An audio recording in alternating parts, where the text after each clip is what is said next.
যে নির্বাচন হবে, আপনাদেরকে আমি 100% গ্যারান্টি দিয়ে বলতে পারি, কেউ যদি মনে মনে ভেবে থাকেন আরে এখানে তো প্রধান প্রতিপক্ষ নাই অথবা দুর্বল হয়ে গেছে, নির্বাচন খুব সহজ হবে, নো। আপনারা নিজেরাই খেয়াল করে দেখুন, আপনারা যেই বিষয়গুলো নিয়ে সারাদিন আলোচনা করেছেন এবং আপনাদের প্রশ্নের মধ্যে যেই বিষয়গুলো চলে এসছে, বিষয়গুলি কি ছিল?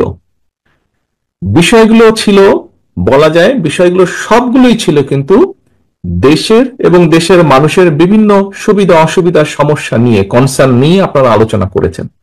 কেন আপনারা এই বিষয়গুলো আলোচনা করেছেন? খুব সহজভাবে যদি বলতে হয়, আপনাদের সাথে বিভিন্ন সময় বিভিন্ন পর্যায়ে আমার মিটিং হয়েছে বা কথাবার্তা যখন হয়েছে, ভিউজ এক্সচেঞ্জ হয়েছে, আপনারা আপনাদের বক্তব্যের এক পর্যায়ে প্রায় প্রত্যেকটা নেতাকর্মী আমরা কিন্তু সবসময় বলেছি আমরা আমির নির্বাচনে বিশ্বাস করি না। আমরা একটি রাজনৈতিক দল, নির্বাচনে আমরা যাব, নির্বাচন আমরা করব, নির্বাচন আমরা চাইবো, এখানে লুকাছাপার কোনো ব্যাপার নেই, এটা নর্মাল সিম্পল।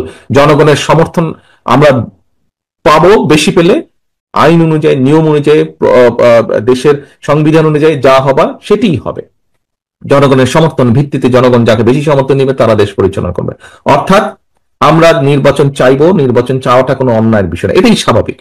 এখন নির্বাচনকে যদি ফেস করতে হয়, আমরা আমির নির্বাচনে তো বিশ্বাসী না, আমরা আমরা নিশিরাতের নির্বাচনেও বিশ্বাসী না, আমরা ভোট ডাকাতের নির্বাচনেও বিশ্বাসী না।